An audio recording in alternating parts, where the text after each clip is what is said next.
السلام علیکم ورحمۃ اللہ۔ حضور صلی اللہ علیہ وسلم نے پوری زندگی رفع الیدین کیا، بالکل دیا جی، ہمیں 100 میں 100% یقین ہے، اور یہ یقین صرف گمان نہیں ہے، دلائل کی بنیاد پر ہے۔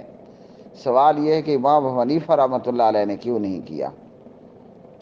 میرے پیارے بھائی، ہم ان کے متعلق یہی حسن ظن رکھتے ہیں اور یہی غالب گمان رکھتے ہیں کہ ان کے پاس رفع الیدین کی روایات نہیں پہنچی ہوں گی، اور جو پہنچی ہوں گی وہ ان کے معیار اور اعتماد پر پوری نہیں اتری ہوئی ہوں گی۔ اور اب سوال اس پر یہ پیدا ہوتا ہے کہ جناب امام ابو حنیفہ جیسا امام اعظم رحمۃ اللہ علیہ، اور ان کے پاس یہ حدیث نہیں پہنچی، اور آج 2020 میں حافظ اقبال کے پاس پہنچ چکی ہے۔ جی ہاں میرے بھائی، ایسا ہوتا ہے۔ اس لیے ہوتا ہے کہ امام ابو حنیفہ رحمۃ اللہ علیہ کے دور میں نہ صحیح بخاری تھی نہ صحیح مسلم تھی، یہ بعد میں ائمہ کرام نے ترتیب دی۔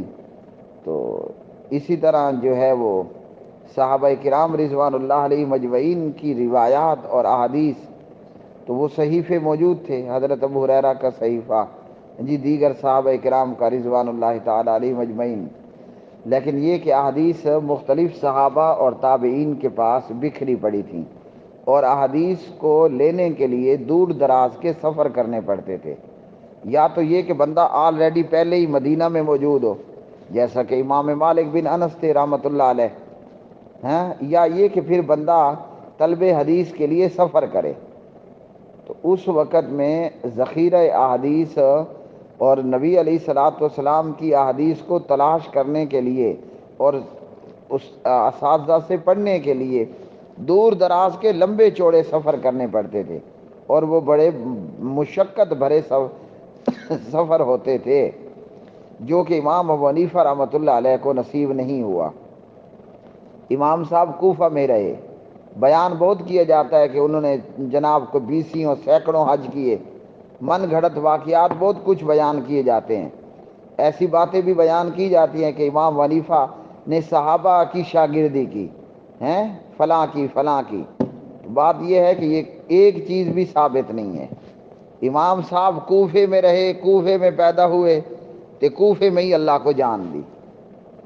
یہ امام مالک تھے کہ جن کے نصیب کے وہ مدینے میں تھے، اور ان کی قبر بھی اپنا بقیع قبرستان مدینہ المنورہ میں۔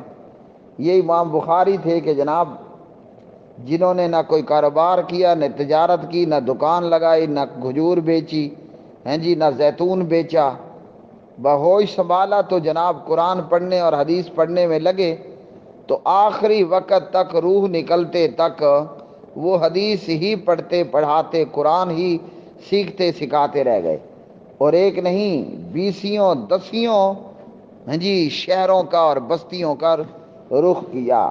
تو اس لیے ان کو وہ کچھ مل گیا جو کچھ دیگر ائمہ کرام کو ملا، وہ امام ابو حنیفہ رحمۃ اللہ علیہ کو نہ مل پایا۔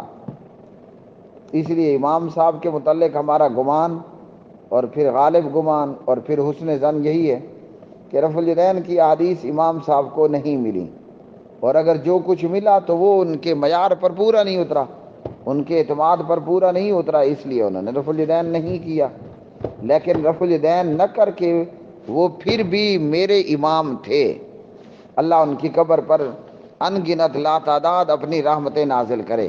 کیوں کہ امام صاحب نے فرمایا کہ حدیث میرے سر کا تاج اور حدیث میری آنکھوں کا سرما، کہ حدیث میرے سر پر اور میری آنکھوں پر، تو اس لیے وہ رفع الیدین نہ کر کے بھی اہل حدیث تھے۔